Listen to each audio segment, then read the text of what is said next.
yra be proto sunkus vaikas, sunkus charakteris ir jinai, jeigu nori, tai ir čia ir dabar turi būti.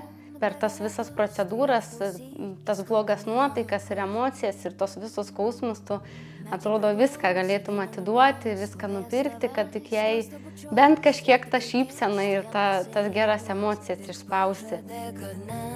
Gydymą pradėjom 22 metų rugsėjį.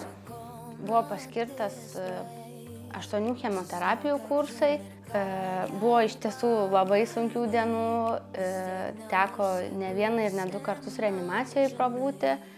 Gabija ir intubavo.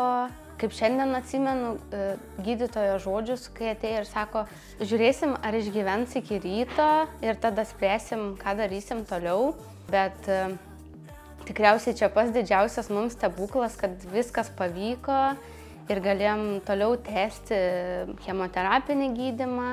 Po jo kaulų čiulpų 2 transplantacijos, spindulių terapija ir dabar jau kokius 4 mėnesius esam namuose, baigę viską. Mes panašiai 2 metus gyvenom ligoniniai ir labai sunku buvo atitrūkti nuo visos tos ligoninės ir ta baimė išlikus nuolatinė, kad ar čia viskas gerai, gal čia reikia tikrinti, vis tas stebėjimas to pilvo, čiupinėjimas. Per Gabijos tą chemoterapinį visą gydymą jinai nustojo vaikščioti. Ir visą laiką dabar, kai Gabija jau geriau jaučiasi, jinai jau nori eiti į lauką, į kiemą, pas vaikučius, tai jai tos supynės, tie namukai yra kažkas tokio.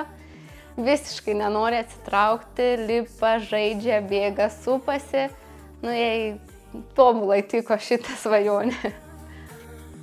Tai norėčiau tikriausiai per visus tos 2 metus sutiktai žmonėm didžiausią ačiū, nes iš tikrųjų mes susipažinom su nuostabiai žmonėm, kurie palaikė mumis ir mintim, ir širdim, ir žodžiais. Didžiausią ačiū tai tikriausiai personalui ir gydytojai, kurie palaikė, padėjo ir stūmė mus vis pirmyn.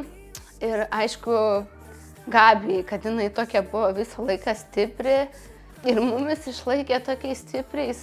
Ir didžiausias ačiū tikriausiai Kaukėno fondui ir Migliai, kuri visą laiką pakeldavo ir nuotaiką ir didelis ačiū.